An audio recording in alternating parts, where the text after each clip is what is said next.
வணக்கம் and welcome to cinema matrix. இந்த வீடியோவில் எதை பற்றி பார்க்க போகிறோம் அப்படின்னா, சௌந்தர்யா வந்து பார்த்தீங்கன்னா கதறி கதறி அழுறாங்க. கோவா கேங் எப்படி அவங்கள வந்து கன்சோல் பண்ணாங்க அப்படின்றதையும் டீட்டெயில்டாக பார்த்தலாம். அதுக்கு முன்னாடி நம்மளோட சேனலை நீங்கள் சப்ஸ்கிரைப் பண்ணாமதிங்கன்னா சப்ஸ்கிரைப் பண்ணி சப்போர்ட் பண்ணுங்கள். ஸோ விஜய் சேதுபதி சார் செமையாக ரோஸ்ட் பண்ணார் அப்படின்னே சொல்லலாம் கோவா கேங்கை. அதுவும் முக்கியமாக கோவா கேங்கில் இருக்கிற சௌந்தர்யா அண்ட் தென் ஜாக்கை வந்து நிறைய விஷயங்களை நோட் பண்ணி வந்து பார்த்திங்க அப்படின்னா, நீங்கள் ஒழுங்காக கேம் விளையாடல அப்படின்றத வந்து மென்ஷன் பண்ணி ரோஸ்ட் பண்ணதை நம்மளால் பார்க்க முடியுது.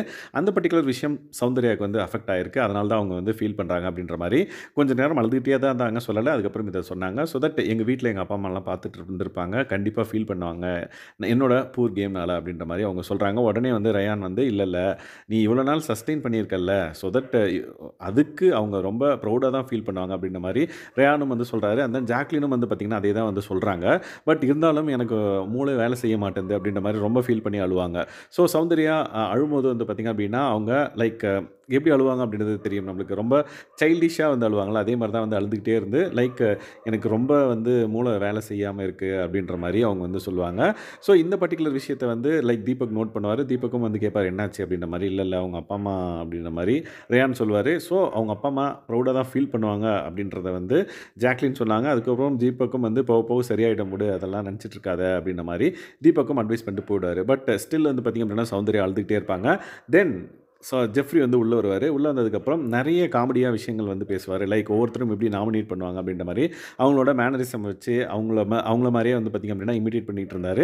ஒரு சில கட்டத்துக்கு அப்புறம் வந்து பார்த்திங்க அப்படின்னா ரொம்ப சிரிக்க ஆரம்பிச்சிட்டாங்க அப்படின்னே சொல்லலாம் Soundarya. So that Goa gang வந்து பார்த்திங்கன்னா அவங்கள ட்ரை பண்ணாங்க.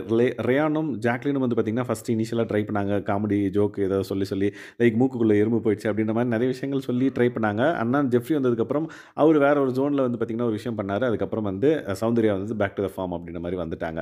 ஸோ எவ்ரி டைம் வந்து சௌந்தர்யா டவுன் ஆகும்போதும் யாராவது ஒருத்தர் அவங்கள வந்து தூக்கி விடுறதுக்கு இருக்காங்க அப்படின்றப்ப சௌந்தர்யா வந்து கண்டிப்பாக தைரியமாக கேமில் இறங்கி சூப்பராக விளையாடலாம் அப்படின்றது தான் என்னோட கணிப்பு.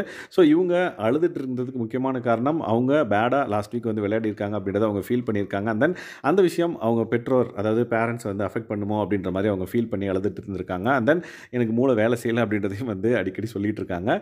ஸோ இனிமேல் அவங்களோட கேம் வந்து இந்த ரோஸ்ட்டுக்கு அப்புறம் வேறு மாதிரி இருக்கிறத நம்ம எக்ஸ்பெக்ட் பண்ணலாம், இருக்கும் அப்படின்னு சொல்லிட்டு நம்ம எக்ஸ்பெக்ட் பண்ணலாம். ஸோ எந்த அளவுக்கு வந்து அவங்களோட கேமை இம்ப்ரூவ் பண்ணிக்கிறாங்க அப்படின்றத பார்க்கலாம். ஸோ இந்த மாதிரியான பிக் பாஸ் அப்டேட்ஸை நீங்கள் தெரிஞ்சுக்கணும் அப்படின்னா நம்மளோட சேனலை சப்ஸ்கிரைப் பண்ணாமல் சப்ஸ்கிரைப் பண்ணி சப்போர்ட் பண்ணுங்கள். தேங்க்ஸ் கைஸ், பாய்.